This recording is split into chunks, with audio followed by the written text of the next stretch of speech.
In this video, I show you the HeyGears UltraCraft Reflex RS version. But before we get into today's video, just want to share with you what the GGGGs are for this month.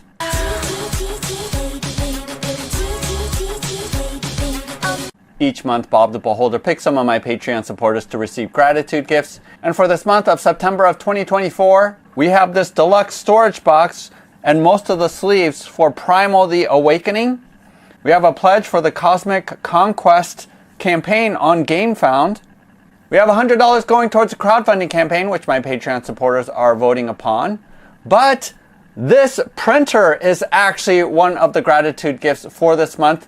I will be asking the person that Bob picks who is receiving this printer to pay for shipping because this thing weighs a ton. Will probably be more than $100 for shipping, so just be aware of that. So if you haven't seen my original video where I review the original UltraCraft Reflex printer, go ahead and check that out. But in that video, I pretty much said that the UltraCraft Reflex is an amazing plug-and-play resin printer, similar to the jump of how Bamboo Labs became the company that upended the 3D printing filament industry by creating a machine that is basically plug-and-play.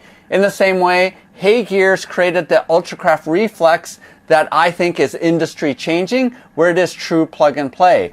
But my primary criticism and why I couldn't necessarily recommend that machine for most consumers is the high price tag. So the original HeyGears machine was being sold at $1,400. If you got all of the added care station as well as the washing station, that jumped up to almost $2,400. So way out of the price range for most people.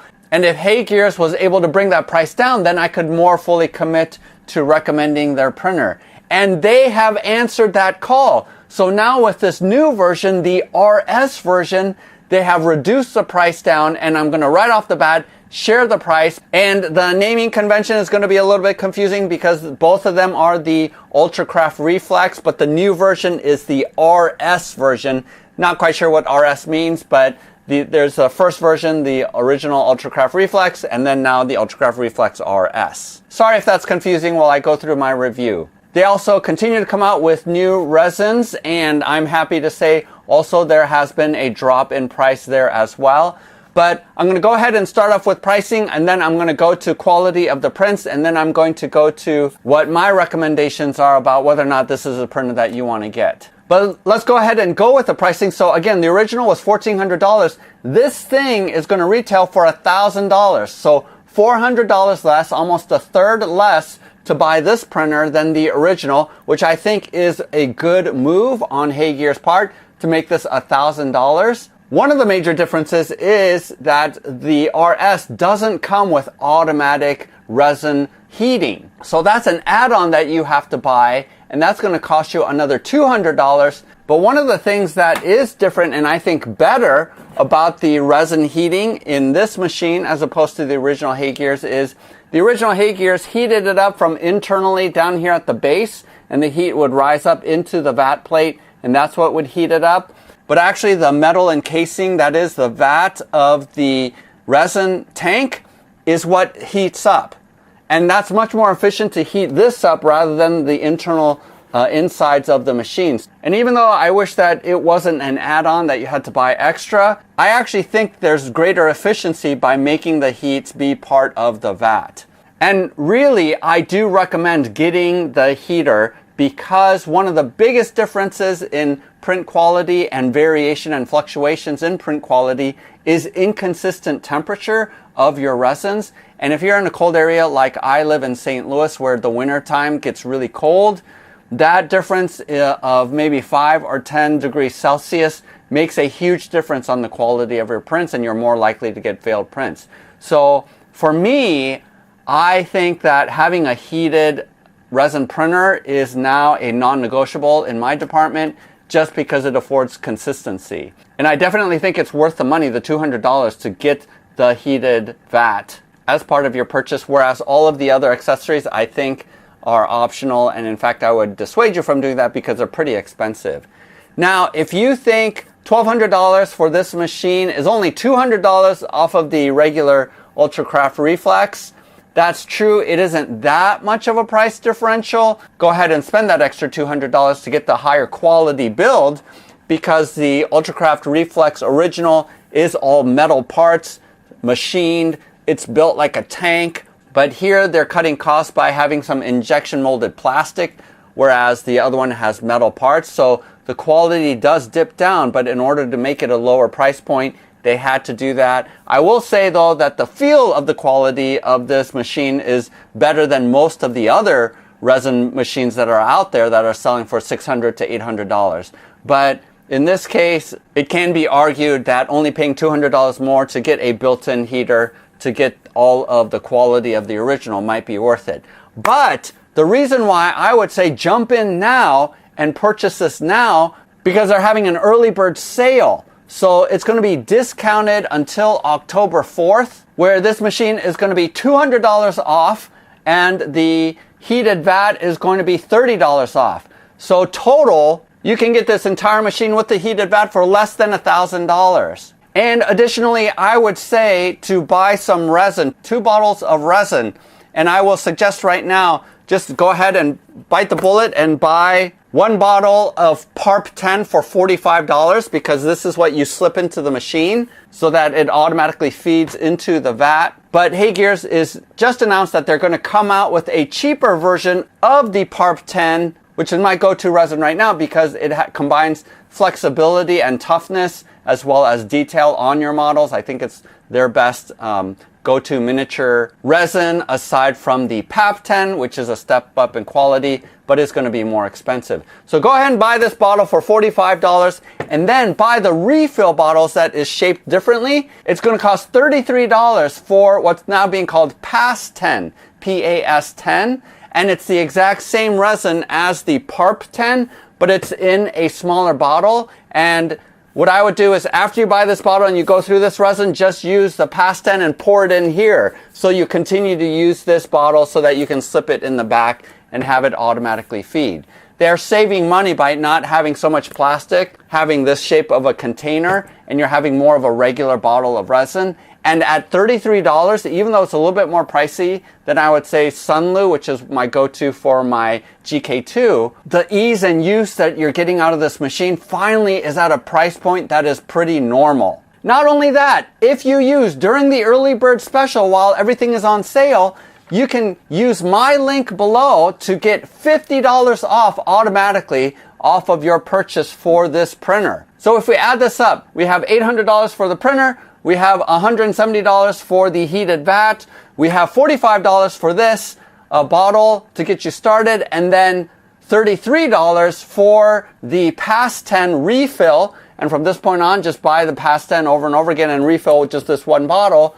Everything is going to come in at under $1,000. And that makes this affordable. The amount of quality that you're getting, this is going to be the best resin printer at that price point that you're going to find. So take advantage of that sale, and after October 4th, prices are going to jump back up. Same deal is going to cost a little bit under $1,300 for everything that I just listed. So now that we've gotten that price point out of the way, because that was the #1 blocker preventing me from recommending this printer to most people, let's go ahead and do a comparison between what the differences are between this machine and the original UltraCraft Reflex. All right, here's a side-by-side comparison. So we have the original UltraCraft Reflex here, and then we have the new RS version, and pretty much size-wise, it's very, very similar. Height is going to be exactly the same, and the basic footprint, I think the RS is a little bit smaller. If you look here in the back, you can see that the length of this, the depth of it, is a little bit smaller than the regular UltraCraft there. The covers seem to be pretty close to identical, although look how much taller this one raises up versus this one. Although the interesting thing is the height of it seems very similar here with the lift plate. So it's just more how much taller this lifts up. So I appreciate the fact that this doesn't go quite as high as the regular Reflex. The interesting thing here too is that this screen looks bigger than the original Reflex. So, and instead of this release for the build plate, this one has looks like a ball joint to be able to pull this out. So this looks pretty different as a build plate, and it's solid. There's no holes in it. So this plate is pretty different from this one. And like I mentioned, I think the size is going to be bigger. So here is the original. So the depth is exactly the same. But look how much wider the build plate is here. The vat is also going to be bigger. Yeah, look at that. The screen is bigger in the new RS. So that's interesting. I don't know if they are offering a larger size version of the original UltraCraft. I would be surprised if they didn't offer that, but who knows. The other big difference is the vat has quick release here where you can pull the vat out, and it has the sensor there. So, or the resin sensor here. And as you can see, this is your more typical thumb screws or knobs that installs this.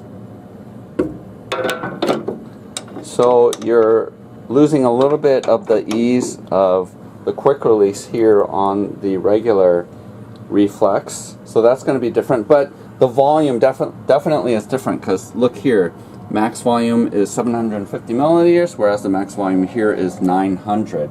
Almost a full bottle. You do have the same area where you do stick in your resin bottles and will automatically fill up this vat, but it doesn't have the stopper because it will stop up the resin and will prevent more resin from flowing into the vat with this going up and down.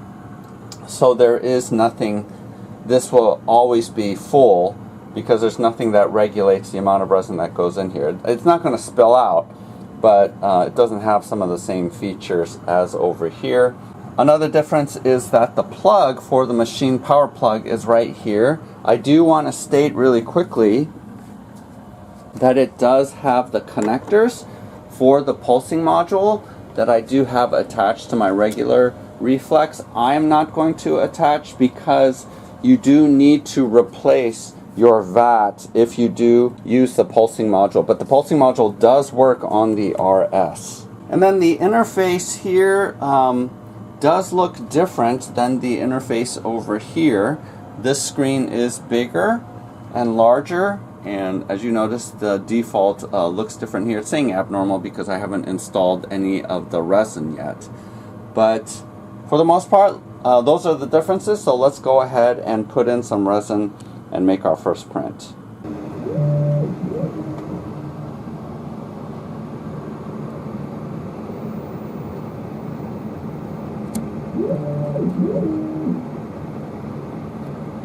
Alright, so this is a default vat that you get with the machine, but they also sent me the heated version as well as for the pulsing station, which I'm not going to hook up the pulsing station to this because it requires other changes that I don't want to make. But you don't have to attach the pulsing station to it. One of the things that I noticed is that with the heat, these are the leads that connect to the heater. But in order to use this different one, you do have to remove these two screws here so that you are able to plug in this heater, and it does require a different power cord, which is a little bit of a pain to have a second power cord. And you're going to want to remove this rubber grommet to feed the power cable through, and then you also want to remove this thing right here because that's where it plugs in. The other side, the electronic, this wire that I also already put in here, that other end is going to go in right there. So I'm going to go ahead and set that up. Okay, it does make for a more snug fit, so I did, when I installed this, had to push it forward in order to put the thumb screws down. And then you do have to plug it in here, grab the cord, and then stick it into the side here. And that's how it heats the bed. So let's go ahead and try it. Now let's go ahead and take a look at the quality. So by reducing the price, is the quality of the prints going to be less than the original UltraCraft Reflex? Here is the comparison with the PAP 10 on both machines. PAP 10 is the high resolution miniature resin, but it is more brittle. So here on the right is the original, and then here on the left is the RS. And as far as I can tell, the details are pretty much about the same. So the area of detail that you want to look at is here at the chin, where you can see the scales at a really fine level. And between the two, it looks very similar, because that was the difference that I saw with the PARP 10. The PARP 10 had slightly less detail right there at the chin. But here, I think the quality difference of the print is pretty much the same. I can't see any difference between the two. So qualitatively, I think with the same kind of resin, you're getting the same level of quality between the two. I didn't fully pull off all of the supports. Yeah, just look at that level of detail. I mean, it's just amazing. This is the Blessed Claws of Zescal from Archvillain Games. This is the model that I use to test detail, just because this model has so much of it. And so it's just fantastic how much detail is on this model. Now, I will note that the original has less pockmarks from the supports. And again, that's going to be because of the pulsing station. The pulsing station makes it so that the supports can be even thinner than in the normal version. But like I mentioned, if you position all of your models well, it doesn't matter, because you're not going to see that anyway. But level of detail is awesome. Now let's go ahead and do a comparison with their new resin. This is the PAW10, PAWW10, which stands for water washable. And this is where I am absolutely amazed. Because look, here again is the PAP 10. And then on the left is the water washable. And look at that level of detail. I did print all of these in 0.03 millimeter height, so finer detail, but typically I've found that the water washables aren't as good of a detail, but here you can see it is amazing. So I'm astounded that this water washable actually has the same level of detail as the PAP 10. Now I think it is a little bit brittle compared to the PAP 10, and that's what I found with other water washables, is that it can be pretty brittle, but at least the detail is pretty amazing. Now this is the PARP 10, sort of the go-to resin. I did a review video for that. Check it out here if you haven't seen it. And the PARP 10 is now my go-to resin for miniatures, because even though you give up a little bit of detail, you're going to make up for it in terms of flexibility. So this demon from One Page Rules, I printed out solid. Typically something large like this I will print out hollowed out, but I went ahead and just printed this as one solid piece just for ease of printing, and it looks amazing. I mean, look at the detail that is found. Look at the skin. So just fantastic level of detail. This is the younger brother to the Epic War Demon from One Page Rules. If you haven't seen my painting video of that using craft paint, check it out here. But yeah, looks amazing. Let's take a look at some smaller miniatures. This is a Cripple God Foundry. They're gonna come out with a Kickstarter soon, or a campaign called Monster Slayers. And I'm going to do a review video of that, so make sure that you're subscribed so you can check that out once I make that video. But I went ahead and printed out one of the files. It's supposed to go on the base like this. And the level of detail on this is amazing as well. These are still some supports I got to remove, so ignore that. But Look at the detail on the base as well. I mean, just amazing. Look at that. And then finally, let's go ahead and take a look at this Across the Realms female Chaos Warrior. Hold the helmet on here. If you've seen some of my other videos, I printed out a ton of Across the Realms stuff, especially my Imperial Guard Babes army that I printed out. But these are even more, and the level of detail on her is also amazing and high quality. And again, the PARP 10, look at the flexibility on that shaft. The toughness and the flexibility is why this is my go-to resin for miniatures, just because it won't break. It's not brittle at all, but it has amazing details. I mean, look at those skulls and heads. So you have a lower price point, almost at 40% of the cost of the original. You also have the quality of the prints being exactly the same. So if you have a choice between purchasing the RS and the original UltraCraft Reflex, which one should you get? I think it's obvious that you should get the RS, even if you can afford to get the original, because you have the larger build plate.